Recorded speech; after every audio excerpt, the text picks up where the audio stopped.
Welcome in, everybody, to the Slam Podcast. I am Justin Turpin. He is Esteban Bustillos, and we are here high above the TD Garden, not courtside this time, because this is the busy season for the Bull Gang, Esteban. They got Tim McGraw tomorrow, Celtics again on Thursday, then they got the Bruins. So these guys are working the overtime shifts this upcoming week. So we're still here at the TD Garden reacting as the Celtics take game one in blowout fashion, 25-point win, beating the Cleveland Cavaliers 120-95. Celtics only trailed for 18 seconds tonight, so that speaks to how dominant it was. So we'll jump right into it here, Esteban. What were your initial thoughts from this one? Donovan Mitchell needs help. I mean, do we have a timetable on a possible return for Jared Allen yet?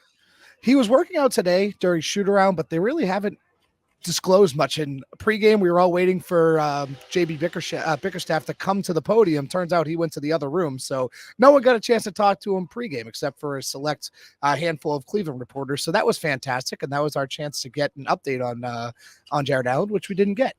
Yeah, I mean, look, he's been averaging 17 points, 13.8 rebounds in the playoffs. And you just look at what the Celtics were able to do. Just look at the rebounds tonight. They out-rebounded Cleveland by 17. That's a crazy amount to out-rebound a team in the playoffs when your main big guy in Porzingis is not playing.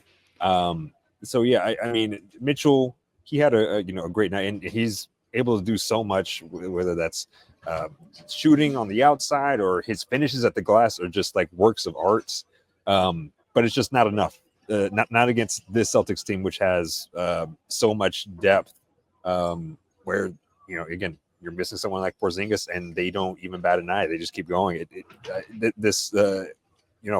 I think for Boston, it is just try to win a series like this as quickly as possible, so you can get as much rest. Because it just looks like Cleveland just doesn't have enough answers for them right now. Yeah, they certainly just don't have the personnel to even give Boston a shot. Like, you look at it, Cleveland has scored less than 110 of their last 14 playoff games. So that's 11 now of their last 14 playoff games. And that speaks to it. And Donovan Mitchell kind of carried them going for 69 or 89 points in game 6 and 7 there at the end. And other than him, they just don't have the dogs. And we saw that tonight. I think Isaac Okoro kind of held things together for the first half. And when he went away, so did the Cavs. And it all kind of came at a bad spot, right? Because the three started falling for Boston, and that was the end for the Cavs. It kind of just snowballed from there.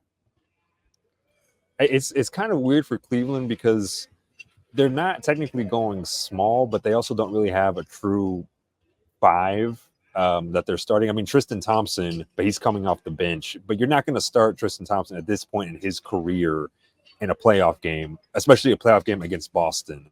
And it's just a weird. They're in a weird position without Allen. It shows just the depth that Boston has. We saw it really tonight again at the 5 position. Horford, Cornette had a really outstanding game. Yeah, and got some Xavier Tillman minutes. The rotation of the bigs again really shined, I think, tonight for Boston. And I like how Mazzulla went to the double big, where he went to Tillman for his first real meaningful playoff minutes there early in the second quarter. And it really wasn't much, but that they finished a +5 during that stretch. And then they went to Luke Cornette and kept with the double big. And the defense actually had one of their better quarters in that second quarter, holding them to just 15 points. And I think a lot of that had to do with the double big, because it was a nice counter to what Cleveland was doing, where Cleveland's kind of lost without Jared Allen. They're kind of dealing with a lot of injuries, and they're scrambling a little bit. And I liked how Joe Mazzulla kind of countered that with the double big, and I thought it worked out well. And you mentioned Luke Cornette. I mean, he was fantastic tonight. I really thought the bench as a whole was great tonight. You're looking down the box score here. Sam Hauser was a +22, a team high +22, and he only took one shot. Like, that's impressive for a guy like Sam Hauser, who's just usually just defined as a scorer, and now he's much more than that. I thought he did a great job on the defensive end, had a couple of rebounds in there too. So I thought he was great tonight, and the bench as a whole. Yeah. How did you feel? I know one of the sort of topics folks were talking about in the post-game conferences, a weird Jayson Tatum game, right? He did, scoring-wise, didn't have sort of what we sort of expect. He finished with 18 points, 11 rebounds, 0 for 5 from 3. Not the best shooting night. But overall, when you look at his game, and Missoula was sort of the thing, is like, look, he's able to do other things. He's getting rebounds, making plays, setting screens. And obviously they won. How did you sort of feel about how he was able to perform tonight on a night, again, where he's not scoring as much as maybe we're used to? I think that shows the growth of him and this team. Like, I just typed it in real quick here. Last postseason, the Celtics were a plus 473 with Tatum off on the court and a plus 10 with him off. So that's a 463 point difference. And you look at the way he played tonight, the way he specifically shot the ball. Like, the Celtics don't win this game in the past when Tatum can't really carry the offense and can't really score. But now they just have so many different outlets. You see, Jaylen Brown was aggressive right from the get-go, getting downhill, hit the three to open the game. He got Strus going on a pump fake and knocked down a three. That opened the scoring for the game. He was aggressive getting downhill all night. Then you have Derek White exploding in the third quarter. That really put the nail in the coffin for the Cavs. It's just they have so many different options. And the scary thing is they're winning by 25 points and Tatum's playing like that and Kristaps Porzingis isn't even active. Yeah. So two of your primary offensive weapons are either didn't really have a great night shooting the ball or wasn't playing. So I think that's a scary thought when you're looking at the rest of the league. And if you're another team looking at the Celtics, it's kind of like, whoa, like these guys really do have another level they can take it to. Yeah. And I mean, it's something that we've been talking about for a while now. I mean, obviously Jaylen Brown had a fantastic night, pretty much on both ends of the floor. It really started the sort of the spark for the team early on when it was a little slow there at the beginning, especially from the three where the team where the Celtics weren't shooting great. But another incredible Derek White night. I mean, we've talked a lot about the evolution of his game. And I mean, do you think it's safe to say this is not the Derek White that Boston brought in? Like he stepped up. I mean, when you look at it, when the guy got here, he could barely shoot the ball. And now he's in the same conversation as Steph Curry and Damian Lillard when talking about postseason threes. This from our guy, Dick Light. After draining 7 3-pointers tonight, Derek White has hit 20 in his last 3 games while shooting at a 54.1 clip from distance. The only other players in NBA playoff history with 20-plus threes during a 3-game span are Steph Curry, Klay Thompson, Damian Lillard, and Jamal Murray. Something to note about that 4 group of players, 3 of them are NBA champions. Yeah. And I think, again, part of it is, to me, that, like, who do you double on the Celtics? With Tatum, White, and Brown, even without Porzingis all out there, you have to pick. And usually that's going to be Tatum or Brown. And so that leaves folks like White able to just sort of have a lot more free reign than they would in almost any other NBA circumstance. But it's an embarrassment of riches that Boston has. And I think it's really helped to allow Derek White to open up his game offensively this season. And it's paying off immediately right now for Boston because they need somebody to step up in Porzingis' absence. And even with Porzingis there, and he's just been an incredible just sort of lightning rod on both ends of the floor for Boston in the playoffs so far.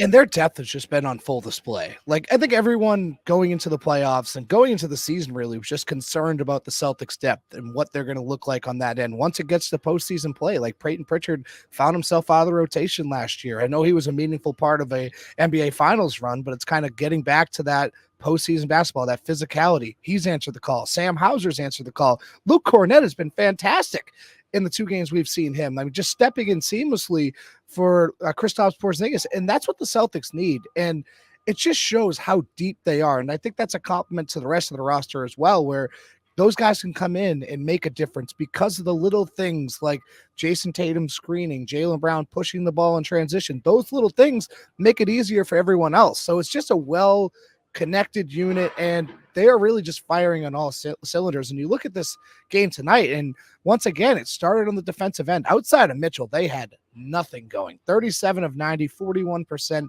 from the field, 11 of 42, 26.2% from 3. And I think they made their first 5 of their first 8, I believe, off the top of my head. So they were ice cold in the final 3 quarters there from 3. And that's a credit to the Celtics defense, because all year long they've been talking about setting the tone on the defensive end, really hanging their hat there and getting back to what got them to the NBA Finals in 2022, harping on the defensive end. And that's what they've done. And that's what makes them the best team in the NBA, is when they're playing lockdown defense, because it opens up things for their offense. And we saw that tonight.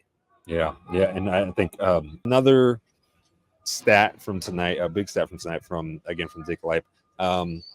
This was Boston's 19th win of the season by 25 plus points, most in NBA history, surpassing the 71-72 Bucks and the 2015-2016 Spurs, both of whom had 18. This is just what appears to be a historic team. And now I guess the question is, can they keep this run going? How important is it, do you think, that, again, they try to close this series out as quickly as possible? Again, just given off of tonight's results, Cleveland has a lot that they have to figure out without Jared Allen. If Jared Allen comes back, then I think it can be a bit more of a series. But without him, I don't know. So let's just assume that the situation stays as it is and Cleveland doesn't have Jared Allen. Is your expectation that Boston closes this out as quickly as possible? I do. Yeah. I've been hanging around five games for the most part. I think Donovan Mitchell, like we saw, is good enough to just single-handedly win a game, and couple that with a bad shooting night for the Celtics, and anything goes in the NBA playoffs. So I wouldn't rule this to be a sweep. Like, even after this, like, you look at it, like, Cleveland will probably get one.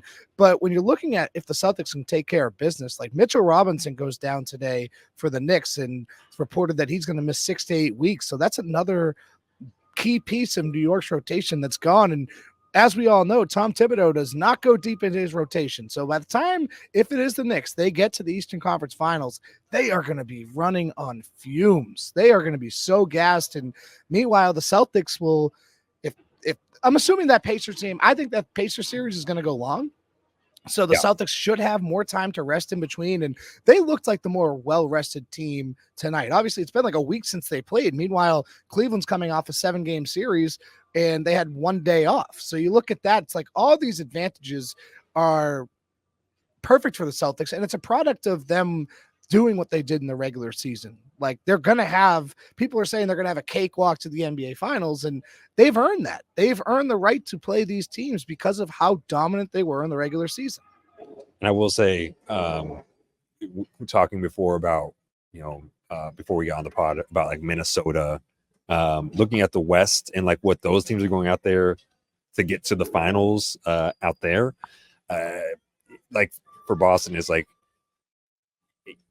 you have to feel like, again, you don't want to underestimate any opponents, but comparatively, the road is just much easier for them. So it feels like they're take care of business when you can, because if you get to that level, whoever it is out West, if they get to the finals, you're going to face a behemoth who's been through some real fire to get to that stage. Again, whoever is coming out of the West, because every team who is there right now at this point is just scary. And it's been a kind of a criticism for the Celtics, kind of a norm, I guess, that they're always their own worst enemies. And I think that's going to become a thing again now, right? Because they could easily get complacent. You look at tonight and you're clearly a better team. I don't think the Celtics played their best game tonight. I don't think they even played close to their ability tonight, and they still win by 25 points.